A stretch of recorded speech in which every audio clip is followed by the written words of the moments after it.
Hello student, welcome to सक्षम education point. तो आज हम इस वीडियो में पढ़ेंगे पीरियोडिक क्लासिफिकेशन, और ये जो हमारा वीडियो है वो सेकंड वीडियो है पीरियोडिक क्लासिफिकेशन का। पिछले वीडियो में हमने पढ़ा था प्राउस्ट क्लासिफिकेशन, लेवेजियर क्लासिफिकेशन और डोवनियर ट्रायड्स क्लासिफिकेशन। तो आज हम उससे नेक्स्ट पढ़ने जा रहे हैं। तो आज हम इस वीडियो में फोर्थ जो डिस्कस करेंगे क्लासिफिकेशन वो करेंगे Newland law of octave. Newland law of octave. Fifth जो क्लासिफिकेशन डिस्कस करेंगे वो करेंगे हम telluric helix classification. Telluric helix classification. और सिक्स्थ जो क्लासिफिकेशन डिस्कस करेंगे वो रहेगा हमारा Lothar Meyer classification. Lothar Meyer classification. तो आज हम इस वीडियो में कवर करने जा रहे हैं Newland law of octave, telluric helix classification और लोदर मेयर क्लासिफिकेशन। तो ये तीन क्लासिफिकेशन आज हम इस वीडियो में कवर करेंगे। तो इसमें जो हमारे पास टेलुरिक हेलिक्स क्लासिफिकेशन है ये इम्पोर्टेंट है, और यहीं से मैं आपको एक चीज़ बताऊंगा, इम्पोर्टेंट चीज़, जो सबसे फर्स्ट पीरियोडिक टेबल किसने दी थी। तो सबसे फर्स्ट पीरियोडिक टेबल तुमने अपने सिलेबस के अकॉर्डिंग पढ़ा होगा, दिमित्री मेंडलीव ने ही फादर ऑफ पीरियोडिक टेबल कहा जाता है। लेकिन सबसे जो पहले पीरियोडिक टेबल जिसने बनाई थी वो बनाई थी डी चान कोर्टिस नाम का एक साइंटिस्ट था, और उसी के क्लासिफिकेशन को बोला जाता है टेलुरिक हेलिक्स क्लासिफिकेशन। तो आज हम इन तीनों क्लासिफिकेशन को डिटेल में पढ़ने वाले हैं, और एक एक करके भी इनको स्टार्ट करते हैं हम।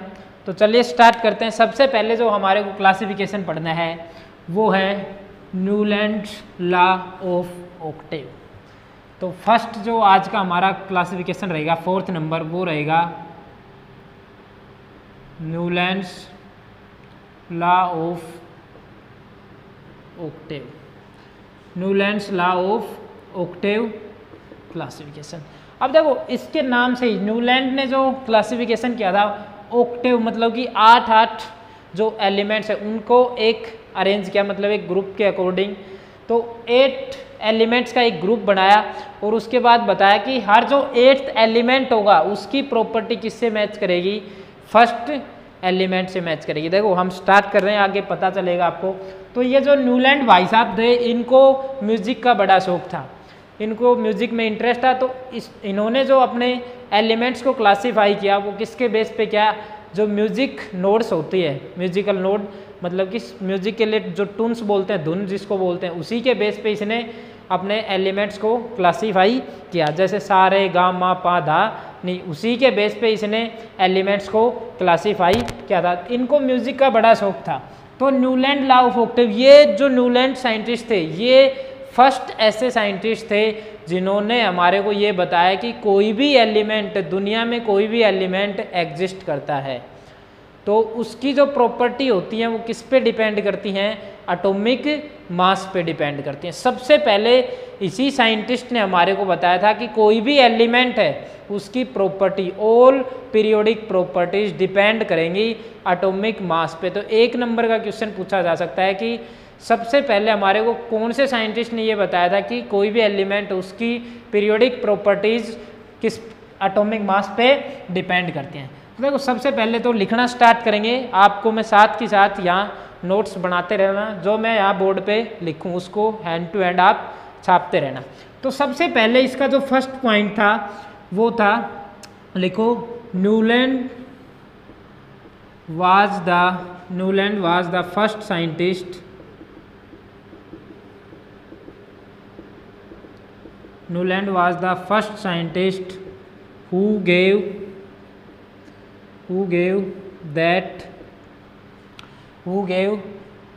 the idea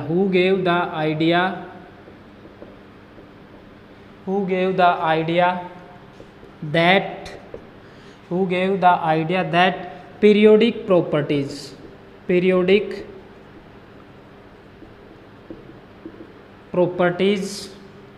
of the elements periodic properties of the elements related with atomic mass of the element। तो मैंने अभी बताया था, सबसे पहले हमारे को न्यूलैंड ने ही बताया था कोई भी एलिमेंट्स है उसकी प्रॉपर्टी किस पे डिपेंड करती हैं, एटॉमिक मास पे डिपेंड करती है। तो एक तो इसने ये चीज़ बताई थी, फर्स्ट साइंटिस्ट था जिसने हमारे को ये बताया था कि कोई भी एलिमेंट है उसकी पीरियोडिक प्रॉपर्टी, मतलब कि ऑल प्रॉपर्टीज डिपेंड करेंगी एटॉमिक मास पे।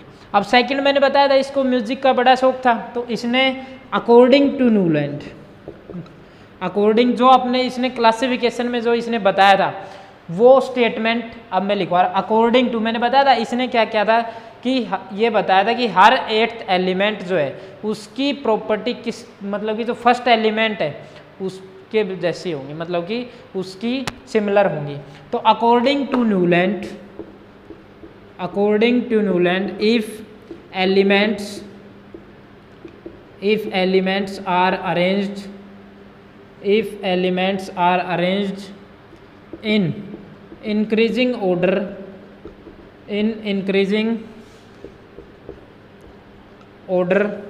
of their atomic mass। एक तो इसने क्या बताया था, कोई भी जो एलिमेंट्स को अरेंज किया था, न्यूलैंड ने जो एलिमेंट्स अरेंज किए थे वो किसके बेस पे किए थे, are arrange in increasing order of their atomic mass. जिसका एटॉमिक मास ज़्यादा था उसको बाद में, जिसका एटॉमिक मास कम था उसको पहले, मतलब कि increasing order of their atomic mass में अरेंज किया था। देन, और इसी में करके लिख लेना, then every 8th element has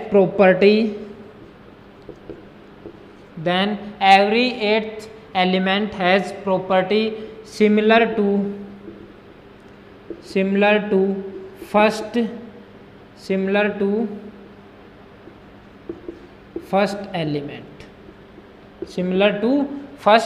element. तो इसने अपने क्लासिफिकेशन में बताया था कि एक तो सबसे पहले जो एलिमेंट्स है उनको अरेंज किया increasing order of atomic mass में। सेकंड उसने ये बताया कि एवरी 8th एलिमेंट, जो 8th एलिमेंट होगा उसकी प्रॉपर्टी सिमिलर होंगी किसके, फर्स्ट एलिमेंट के, मतलब कि उस जैसी होंगी। तो अभी देखो आगे ये जल्दी से छापो इसको या फिर इसका स्क्रीनशॉट ले लेना। अब उसके बाद इसने क्या बताया, मैंने बताया था इनको म्यूजिक का शौक था, तो इन्होंने म्यूजिकल जो टून होती है सा रे गा मा पा धा नी, ये इसी के बेस पे इसने एलिमेंट्स को अरेंज किया। तो इसने म्यूजिकल नोट्स के बेस पे, म्यूजिकल नोट, अब म्यूजिकल नोट क्या था, वो था सा रे गा मा पा धा नी, सा रे गा मा पा धी दा नी। देखो ये कितने हो गए अपने पास, 7 यही होते हैं। तो उसके बाद फिर से क्या आ जाएगा, उसके बाद फिर से आएगा सा रे गा मा पा दा नी सा, मतलब कि देखो ये 7 आने के बाद फिर से सा रिपीट हो गया ना, ये फिर से रिपीट हो गया। तो उसने यही कहा था कि एवरी 8th एलिमेंट है उसकी प्रॉपर्टी फर्स्ट एलिमेंट से क्या करेंगी, मैच करेंगी। तो देखो उसने सबसे पहले जो अरेंज किया था वो क्या था, लिथियम, ये लिथियम, उसके बाद आएगा beryllium, boron, carbon, nitrogen, oxygen, fluorine. क्योंकि अब देखो फ्लोरीन अब फिर से नी के बाद सा आ गया, क्योंकि इसकी प्रॉपर्टी जो 7 एलिमेंट तो ये हो, इसके बाद जो 8th एलिमेंट उसकी प्रॉपर्टी इससे मैच करेंगी। यहाँ भी देखो ये रिपीट होना स्टार्ट हो गया। तो अब उसके बाद जो एलिमेंट आएगा वो आएगा सोडियम। तो देखो 7 एलिमेंट ये हो गए, 8th एलिमेंट ये, अब इस 8th एलिमेंट की प्रॉपर्टी इससे मैच करेंगी। तो इस तरीके से उसने बताया था। तो यहाँ आएगा aluminium, silicon, phosphorus, sulphur, chlorine. उसके बाद यहाँ उसने पोटासियम और ये कैल्शियम। तो इस तरीके से उसने अरेंज किया था। तो अब देखो इसका एटॉमिक नंबर होता है 3, इसका एटॉमिक नंबर होता है 11 और इसका होता है 19। तो लिथियम और सोडियम के बीच में कितने का गैप है? 8 का गैप है। अब सोडियम से लेके, सोडियम का एटॉमिक मास 11, पोटासियम का 19, यहाँ भी जो डिफरेंस है वो कितने का है? 8 का डिफरेंस, और ये भी कितने का है? 8 का। अब इसके बाद क्या आएगा? रूबेडियम आएगा। अब जो रूबेडियम आएगा इसका एटॉमिक नंबर होता है 37। तो इन दोनों के बीच के जो डिफरेंस होता है वो होता है 18 एलिमेंट्स का। तो देखो ये तो 8th एलिमेंट मतलब कि 8 का डिफरेंस, यहाँ फिर कितने? 18। तो यहीं से भी देखो ऑक्टेव से पता लगा सकते हैं कि इसने क्या कहा था कि एवरी 8th एलिमेंट की प्रॉपर्टी मैच करेंगे किससे? फर्स्ट एलिमेंट से। तो अब देखो 18 एलिमेंट्स के बाद किसकी प्रॉपर्टी? रूबेडियम की प्रॉपर्टी मैच करेंगी किससे? कैल्शियम से। मतलब कि 18 एलिमेंट आने के बाद बीच में फिर क्या आएगा? रूबेडियम, और जिसकी प्रॉपर्टी इससे मैच करेगी पोटासियम, सोडियम और लिथियम से। तो इसका जो क्लासिफिकेशन था वो वैलिड कहाँ तक था? सिर्फ कैल्शियम तक ही वैलिड था, उसके आगे वैलिड नहीं था। एक तो सिर्फ देखो यहाँ भी 8, यहाँ भी, तो यहाँ तक तो फॉलो कर रहा है, लेकिन इसके बाद क्या? 18 एलिमेंट्स के बाद, 18 एलिमेंट्स के बाद उनकी प्रॉपर्टी क्या हो रही है? रिपीट हो रही है, उस जैसी है मतलब कि। तो इस तरीके से इसका जो क्लासिफिकेशन था वो क्या हो गया था? रिजेक्ट। एक तो क्या था, इसने सिर्फ अपना क्लासिफिकेशन जो किया था वो कहाँ तक वैलिड था? कैल्शियम तक ही वैलिड था। सेकंड बात, ये हैवियर एलिमेंट्स पे नहीं था, ये सिर्फ वर्क्स कर रहा था ओनली फॉर लाइटर एलिमेंट्स। और इसने अपने क्लासिफिकेशन के अंदर उस टाइम नोबल गैस डिस्कवर हुई नहीं थी, और उसने उनके लिए कोई मतलब कि जगह, स्पेस या पोजीशन छोड़ी नहीं अपने क्लासिफिकेशन में। तो ये 3 उसके ड्रॉबैक्स लिख सकते हो। एक तो वैलिड किस पे था? कैल्शियम तक, only valid up to calcium. Second क्या लिख सकते हो कि इसने जो एलिमेंट्स क्लासिफाई किए थे वो सिर्फ क्या थे? Lighter element. देखो इसके बाद हैवी एलिमेंट, जैसे जैसे हम पीरियोडिक टेबल पढ़ते हैं मॉडर्न, तो उसमें जैसे जैसे नेक्स्ट आगे बढ़ते हैं तो हैवी एलिमेंट्स आने स्टार्ट हो जाते हैं। तो ये सिर्फ लाइटर एलिमेंट्स पे ही वैलिड था। और उस टाइम जो नोबल गैस डिस्कवर नहीं हुई थी, उन नोबल गैस या इनर्ट गैसेज के लिए इसने अपने क्लासिफिकेशन में कोई पोजीशन नहीं छोड़ी उनके लिए। तो अब देखो इनके ड्रॉबैक्स देखेंगे तो इसको तुम छाप सकते हो। देखो ये सा रे गा मा पा दा नी, उसके बाद फिर से क्या रिपीट हो गया? सा। तो इसी बेस पे उसने बताया था। अब इसके क्या लिखेंगे हम? इसके लिखेंगे ड्रॉबैक्स। तो क्या क्या इसके ड्रॉबैक्स थे वो लिखेंगे अब। तो लिखो इसके ड्रॉबैक्स। सबसे पहले तो his law was valid up to calcium only. सिर्फ और सिर्फ कहाँ तक वैलिड था? ये कैल्शियम तक ही वैलिड था। एक तो फर्स्ट तो ये हो गया। सेकंड जो इसका था वो क्या था कि it works only for lighter elements. ये सिर्फ किस पे वैलिड था? सिर्फ लाइटर एलिमेंट्स को ही क्लासिफाई कर पाया था। तो it works only for lighter elements, ठीक है। और जो थर्ड ड्रॉबैक्स था वो था इनर्ट गैसेज, या फिर उसको क्या लिखते हैं? Noble gases. Inert gases were not discovered at that time.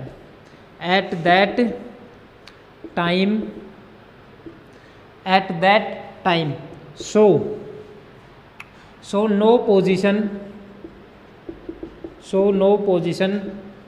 was given to them। उनके लिए कोई पोजीशन नहीं बता पाए, मतलब कि प्रिडिक्ट नहीं कर पाए कि 7th एलिमेंट के बाद जो एलिमेंट आएगा वो क्या होगी? Noble gas. तो ये इसके मेन 3 ड्रॉबैक्स थे। तो ये एग्जाम में पूछे जा सकते हैं। तो अब ये था न्यूलैंड लॉ ऑफ ऑक्टेव या फिर न्यूलैंड क्लासिफिकेशन। और एक चीज़ इसमें ध्यान रखना, जब ये क्लासिफिकेशन किया गया था तो उस टाइम 56 एलिमेंट्स डिस्कवर्ड हो चुके थे। तो एक क्वेश्चन ये भी पूछा जा सकता है, जब न्यूलैंड ने क्लासिफिकेशन किया था तो उस टाइम कितने एलिमेंट्स डिस्कवर थे? तो वो थे 56 एलिमेंट्स। अब जो नेक्स्ट क्लासिफिकेशन है वो मैंने बताया था कि क्या है, टेलुरिक हेलिक्स क्लासिफिकेशन। तो अब हम डिस्कस करेंगे टेलुरिक हेलिक्स क्लासिफिकेशन के बारे में।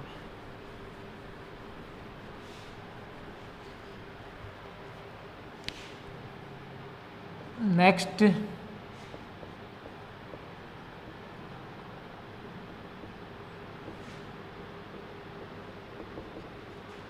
या टेलुरिक हेलिक्स या फिर इसी को बोलेंगे हम टेलुरिक स्क्रू क्लासिफिकेशन।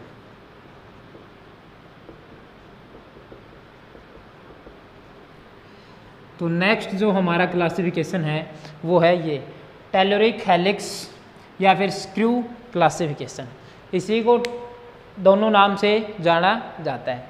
अब इसने सबसे पहले तो ये देखो एक क्लासिफिकेशन जो दिया था उसका नाम है टेलुरिक helix classification.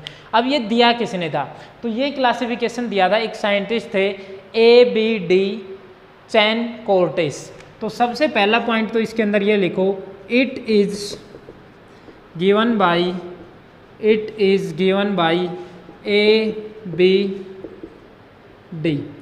ABD Chan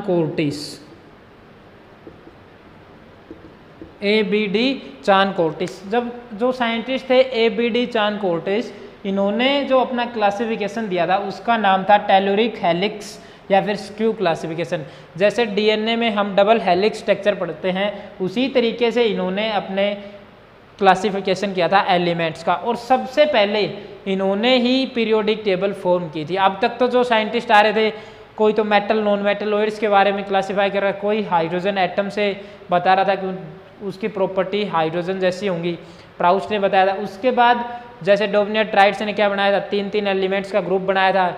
Newland law of Octave ने क्या बताया था, 8 एलिमेंट्स का ग्रुप बना के फिर बताया था कि एवरी 8th एलिमेंट की प्रॉपर्टी फर्स्ट एलिमेंट से मैच करेंगे। अभी तक किसी ने भी पीरियोडिक टेबल फॉर्म नहीं की थी। जो फर्स्ट साइंटिस्ट थे ABD चान कोर्टिस, इन्होंने ही फर्स्ट पीरियोडिक टेबल फॉर्म की थी। तो आगे से क्वेश्चन में कभी भी पूछा जाए फर्स्ट पीरियोडिक टेबल किसने दी थी, तो ये ध्यान रखना फर्स्ट पीरियोडिक टेबल ABD चान कोर्टिस ने दी थी, या फिर उसी को बोलते हैं टेलुरिक हेलिक्स, ना कि मेंडलीव ने। मेंडलीव से पहले इन्होंने अपनी पीरियोडिक टेबल फॉर्म की थी, और इन्होंने जो पीरियोडिक टेबल फॉर्म की थी वो एक सिलेंड्रिकल पीरियोडिक टेबल फॉर्म की थी। तो अब उसके बाद है तो फर्स्ट साइंटिस्ट तो अपने पास Newland law of octave, Newland ने ही बताया था कि जो एलिमेंट्स होते हैं उनकी प्रॉपर्टी किस पे डिपेंड करती हैं, एटॉमिक मास पे। तो इसी के बेस पे इन्होंने भी अपना एलिमेंट्स को अरेंज किया था। तो लिखो ही अरेंज्ड द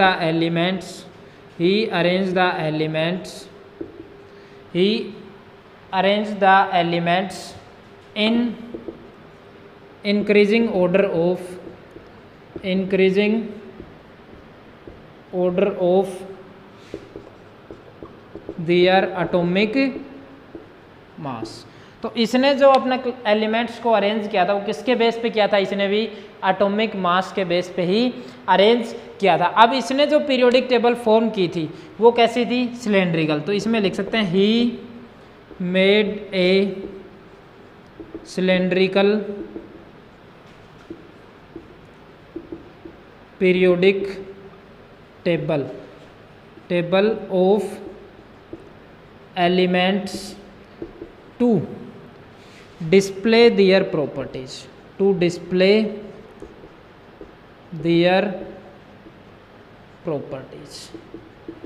तो इसने जो पीरियोडिक टेबल फॉर्म की थी वो कैसी थी, एक तो ये चीज़ हमेशा ध्यान रखनी है तुम्हारे, वो क्या थी, सिलेंड्रिकल फॉर्म की थी। और सिलेंड्रिकल फॉर्म के बेस पे और जिन एलिमेंट्स की प्रॉपर्टी क्या थी, सेम थी, उनको सेम। अभी मैं आपको एक डायग्राम के थ्रू किस तरीके से इसने पीरियोडिक टेबल फॉर्म की थी वो पढ़ेंगे। जल्दी से इसको आप नोट डाउन करें या इसका स्क्रीनशॉट लें। उसके बाद और एक चीज़ यहाँ ध्यान रखना, इसमें यहाँ लिख लेना जो कि फर्स्ट जो पीरियोडिक टेबल थी वो किसने दी थी, टेलुरिक हेलिक्स को ही हम फर्स्ट क्या बोलते हैं, periodic table, first periodic table.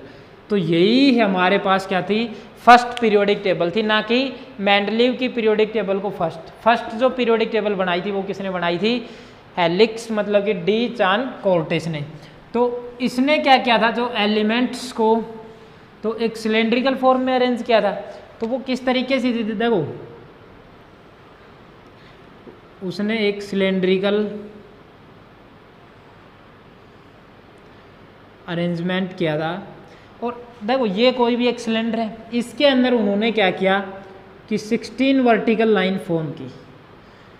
Vertical line का मतलब कॉलम, एक प्रकार से मॉडर्न पीरियोडिक टेबल के अकॉर्डिंग क्या बोल सकते हैं हम, ग्रुप। तो इस तरीके से उन्होंने 16, देखो मैं तो ऐसे ही काउंट करके आप लिख सकते हो। तो इस तरीके से उन्होंने 16 वर्टिकल लाइन फॉर्म की। अब जो 16 वर्टिकल लाइन फॉर्म की थी, और हेलिक्स क्यों बोला जाता है कि जैसे हमारे डबल हेलिक्स स्ट्रक्चर पढ़ते हैं डीएनए के अंदर, उस तरीके से इन्होंने क्या किया, फॉर्म किया एलिमेंट्स को। इस तरीके से एलिमेंट्स को क्या कर दिया उसने, फॉर्म्स कर दिया। अब जिनका एटॉमिक मास क्या था, ज़्यादा था, उनको उसने इंक्रीजिंग ऑर्डर में अरेंज किया। सपोज करो यहाँ अगर यहाँ लिथियम है, यहाँ लिथियम है, तो यहाँ उसने बेरिलियम किया, यहाँ उसने बोरोन किया, यहाँ उसने कार्बन। अब इसी तरीके से उन्होंने क्या की थी, अरेंज किया था। अब उसके बाद यहाँ हो गया, उसके बाद जैसे फिर यहाँ से लिथियम के जस्ट नीचे क्या आएगा, सोडियम, फिर क्या आएगा, बेरिलियम के जस्ट नीचे मैग्नीशियम। तो इसी तरीके से उन्होंने अरेंज किया था। तो देखो मैं इसका अगर एक दूसरी फॉर्म से रिप्रेजेंट करके बताऊं तो आप इस तरीके से ये भी फॉर्म कर लेना, और ये जो फॉर्म कर रहा हूं मैं इस तरीके से ये भी कर लेना।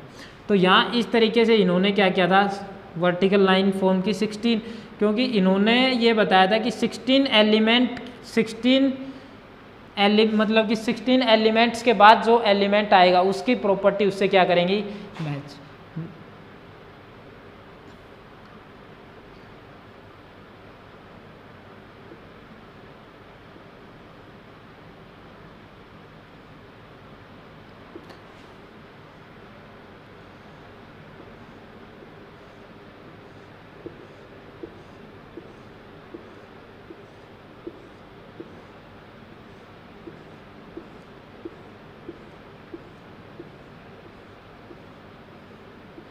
तो इस तरीके से इन्होंने अरेंज की थी।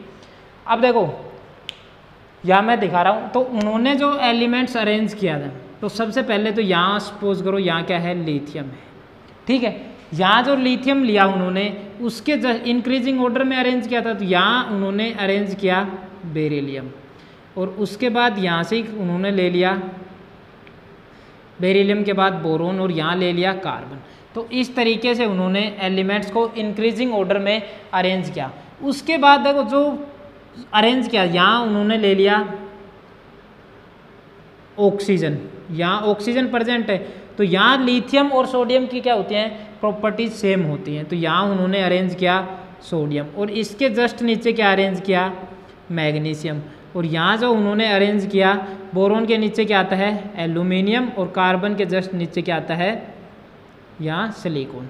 तो इस तरीके से देखो ये एटॉमिक मास कम, उससे ज़्यादा, उससे नीचे, इस तरीके से उन्होंने अरेंज किया पीरियोडिक। अब ऑक्सीजन के जस्ट बाद क्या आता है, सल्फर। तो यहाँ उन्होंने अरेंज किया सल्फर। अब सोडियम के जस्ट नीचे क्या आएगा, यहाँ आ जाएगा कैल्शियम, और कैल्शियम के जस्ट नीचे देखो यहाँ मैग्नीशियम के नीचे क्या, नहीं सोडियम के जस्ट नीचे सॉरी क्या आएगा, पोटासियम। मैग्नीशियम के जस्ट नीचे क्या आएगा, कैल्शियम। एल्यूमिनियम के जस्ट नीचे क्या आएगा, गैलियम। तो इस तरीके से उन्होंने अरेंज की। अब देखो जो ऑक्सीजन के जस्ट बाद यहाँ से उन्होंने अरेंज किया था फ्लोरीन। अब फ्लोरीन के जस्ट बाद यहाँ क्या आएगा, क्लोरीन। तो इस तरीके से उन्होंने अरेंज किया था। अब उन्होंने क्या बनाया था, ये जो टोटल लाइन्स है वर्टिकल लाइन्स, तो उन्होंने अपने पीरियोडिक टेबल में क्या बताया था, 16 क्या होंगी, वर्टिकल लाइन्स होंगी, 16 वर्टिकल लाइन्स होंगी। तो अब 16 एलिमेंट्स के बाद रिपीट, जैसे ऑक्सीजन का एटॉमिक नंबर क्या है 16, तो उन्होंने जो रेशियो बताया था वो बताया था कि इसके बाद जो 16 के रेशियो के बाद क्या आएगा, 32 होगा सल्फर। सल्फर का एटॉमिक मास क्या होता है 32, ऑक्सीजन का एटॉमिक मास क्या होता है 16। तो इनके बीच में जो रेशियो है वो कितने का है 16, मतलब कि जो डिफरेंस है वो कितने का है 16 का, मतलब कि 16 के डिफरेंस के बाद फिर से उनकी प्रॉपर्टी क्या होंगी, रिपीट होंगी। तो इसी तरीके से ऑक्सीजन के बाद देखो यहाँ क्या आ गया, सल्फर। तो इसने बताया था कि